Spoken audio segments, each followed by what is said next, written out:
我最近特别想吃冷面，但是饭店卖的要不是辣白菜不好吃，要么就是牛肉给的少，所以我买了200斤牛腱子和1000斤白菜。我打算从这4样东西入手，在家做一个豪华版的冷面套餐包。为了能做的好吃一点，我还特意买了个腌辣白菜的配方。不过配方这东西越专业它就越麻烦，就光调这个腌料就用了10几种食材，而且配方说要想腌的均匀，需要把白菜打开，每一页都抹上腌料。这事儿可真是太熬人了，这半吨白菜切完之后，现在都有3万来页。我是真没想到，就光腌辣白菜，我们就在这干了一页又一页。妈，这事儿可真是离了大谱了。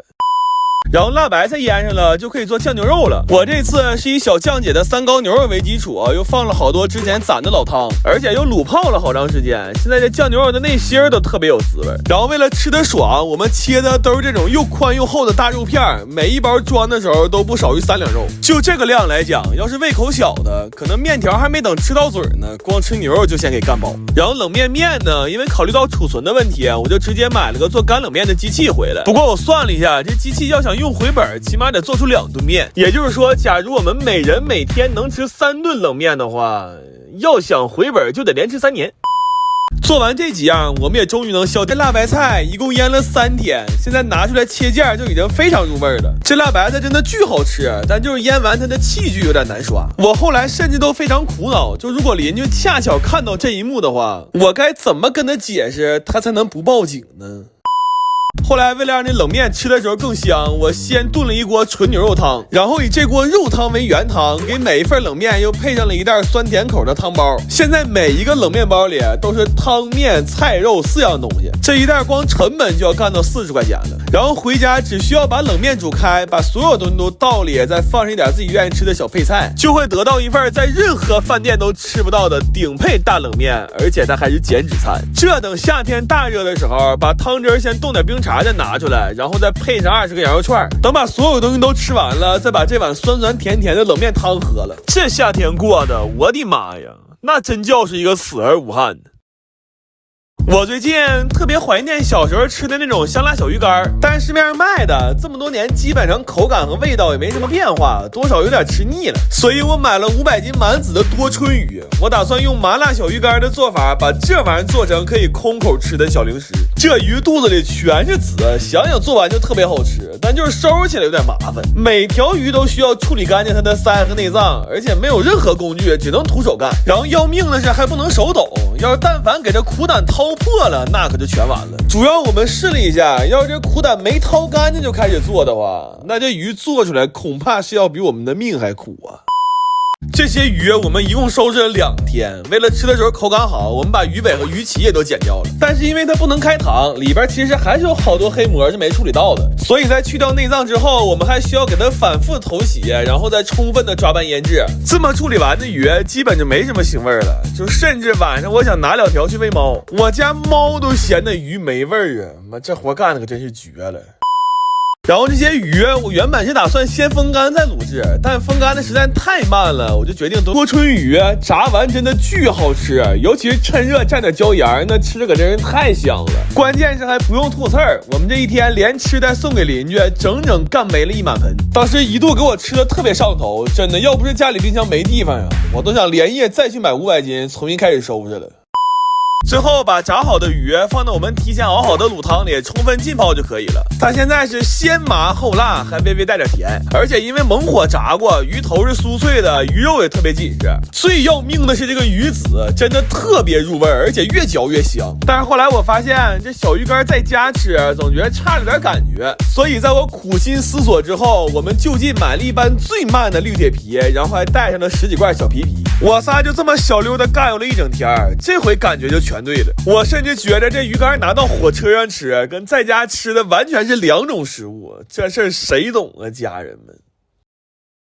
我最近特别想吃夜市卖的铁板大鱿鱼，但是每次我去吃都需要排很长的队，所以我干脆买了400斤鱿鱼回来。我打算做点铁板鱿鱼的半成品，这样以后想吃别说排队，我连门都不用出。但是做之前我真没想到，一个这么常见的吃的收拾起来居然这么繁琐。我们需要先撕掉鱿鱼板的这层膜，然后分开哪些是能吃的，哪些是不能吃的部位，还要再把吸盘上的软壳卤掉。关键收拾这玩意儿不能着急，因为它眼睛会爆汁儿。这里的墨汁要是喷到身上，那着实是不太好洗。就这玩意儿啊，极容易洗着洗着就给自己洗成限定皮肤了，整不好可能还是个永久款。然后把它们逐项分解好，就可以准备穿串了。这鱿鱼串是我长这么大穿过的最难穿的肉串，因为它这身板特别吃劲儿，我们需要用很大的力气才能穿透它，而且要稍微不注意就会像我似的，左手扶签子那几根手指头扎得跟筛子一样。然后以我多年的消费经验来看，这铁板鱿鱼最重要的就是小料和酱料了，所以我们先含泪切了60个洋葱，又花高价买了个专业的商用版配方。我算是发现了，就我们现在做饭这个架势，别说配方了，连调料都得是商用的。就现在家里做饭用的最小的一瓶蚝油啊，那都是5斤装的。等干完这些活儿，我们也终于能消停吃点东西了。这一能100%还原夜市的味道，我还买了个夜市同款的大铁板。我们甚至还专门去学了一下烤鱿鱼的手法。现在无论是设备还是手法，距离我们能真正出去摆个摊儿啊，就差一辆能说跑就跑的电动3轮车了。这些鱿鱼我们烤的时候，先是借了洋葱香菜的底味，又放了好多干料，重点是刷了特别足的酱。现在每一串鱿鱼都裹满了酱料，真的巨好吃。而且因为没用减发鱿鱼，烤完之后还会吃到特别大的鲜味。这么做下来，这鱿鱼板的成本是19.5块一串。然后打包的时候，我们是分开打的包，这脖子和嘴就可以留作开袋计时的小零食了。这种整个的鱿鱼板回家只需要用空气炸锅热3分钟，就再也不用去夜市排队了。最后我们留了几串须子单独放铁板上炒了，然后还煎了几个流心蛋。这在一个10几度的夏夜，能吹着凉风吃上这么一碗刚出锅的铁板鱿鱼盖饭，我的天！我当时就一个感觉，我感觉我这辈子值了。我最近特别想吃鸡翅包饭，但是外面卖的基本用的都是冷冻的半成品，就是肉少饭还不香，所以我买了400斤全翅和1桌子海鲜。我打算在家做点炸裂版的鸡翅包饭，然后为了吃得爽，我们是用整根的鸡全翅去的骨，这样既能塞更多的米饭，又能吃到翅根上的那一块大肉。但是这么做的难度就在于翅中的骨头得跨过翅根才能取到，而且还不能把皮弄破，所以我们都是先掰断关节再剪筋去骨。这活后来干的特别像骨科正骨。就这些鸡翅去完骨之后，差点没给我们家那狗乐死，他自己可能也没想明白怎么就稀里糊涂过上年了。